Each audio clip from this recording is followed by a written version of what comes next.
Um, I want to ask, could we compare your works to such great artists as Kafka or Orwell with the big brother that is watching over us and the whole story about fear? Do you really think it's so present in today's lifestyle? Okay, those are two questions. Yeah. Always I snuck one in, it's fine. But they are. But the first question is like, are my books like Kafka's and like Orwell's or Zamyatin? They are like, this book, The Installation of Fear, is a dystopia, which is a perspective of a bleak future, not a nice future, but something that is going to be dark. It's a little bit paranoid. Fiction is paranoid, because fiction makes sense, creates like a world where everything is like this or that. Like a horror story, everything is scary. You open a door and the love story, everything is love. You open a door and everybody is falling in love with each other. And in a comedy, everybody is laughing. So fiction tends to be paranoid, and especially this dystopian future, this weird future, mean, dark future, more. But is my work like Kafka or Orwell? No, I think my work is better. Modest. That's me. The second question she asked Do you think fear is so present in today's lifestyle? Is it in the air? Yes. Is Well, it fear in the air? Yes. Well, I'm not feeling fear here in this room. So I actually half answered your second question. A book is a paranoia. It's an organization. In a book, everything has meaning. It's a little bit like a game. Everything fits the game. You are watching a game, and the game has always the same things and basic. And in a book, from beginning to the end, you create a world. That is the idea of a book. And if the reader is willing, the reader immediately believes in that book. It's up to the reader to believe. It's up to the reader to decide to get in or not, and then to keep on reading or to say, oh, it's so boring, I throw it away. So the reader has a lot of influence here. Now, I don't think the world is this or that. The world is very, very complicated place. And it's a very chaotic place that sometimes makes sense. Are we living in terrible days now? Are we living in very optimistic days? End the world. Huh? End the world. Yes. Are we like that? There is the end of the world every day for someone. This is every day. Some babies are being born, and someone is dying.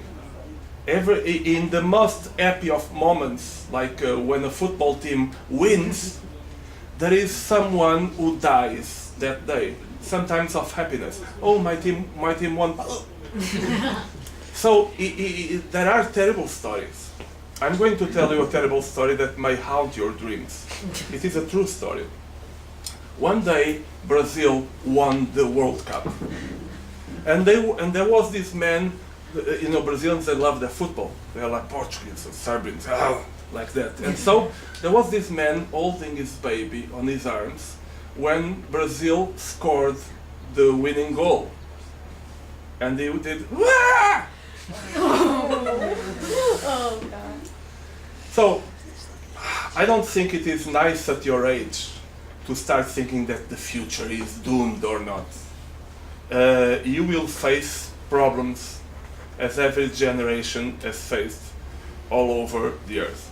When kids your age feel that they are in Portugal, it's going to be difficult to find a job, life is difficult, I always tell them, you idiot, you have a smartphone and you are not about to die on the war in Africa. A cousin of mine, older than me, died in the war. I was young, so I'm lucky that 42 years ago the regime changed, and because if not, I would become a soldier, and maybe I would lose an arm, a limb. So the present is not necessarily worse or this than that. But I think that it is good to be aware. It is good to say, hey, if we go this way, it can become really dangerous. And books sometimes all tell about that. So my book deals with language, and deals with the politics, and deals with the change of mind. So it is my view. It is not a view I agree with exactly, because I have many points of view inside my head. But I decided to take this view, and this view is that nowadays we see in society, we see that it is like some contracts are meant to be honored, others not. Like, oh, we owe a lot of money to this country, we should pay.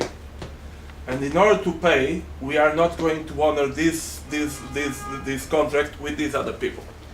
And they say, hey, you should honor our contract too. No, you are weaker. So we are going to honor the contract we have to towards the stronger. So I don't like when stronger people bully weaker people. I think it's nice to be on the side of the weaker people. I think that is nice. That is my only social message. Be on the side of the weak, not on the side of the strong.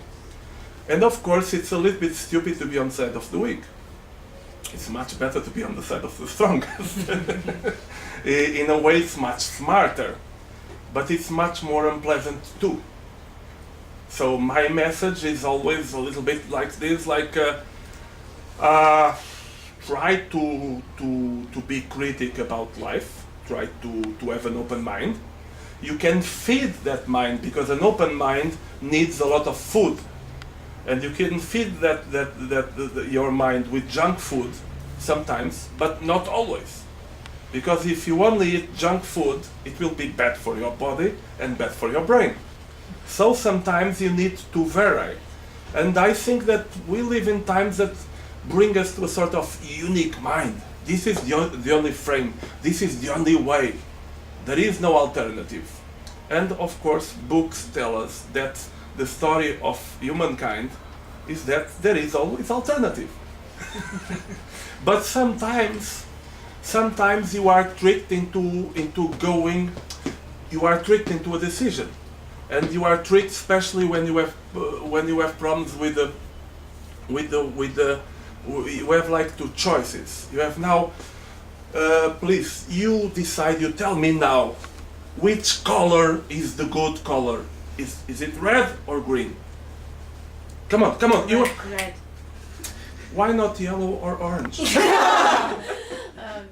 See, it works. It works. So it is nice. It is nice sometimes to tell scary stories in order to be more aware. But I don't think that my profession is to be aware. My profession actually is to watch Ronaldo playing for Real Madrid. That's what I want to do for the rest of my life. Okay, so maybe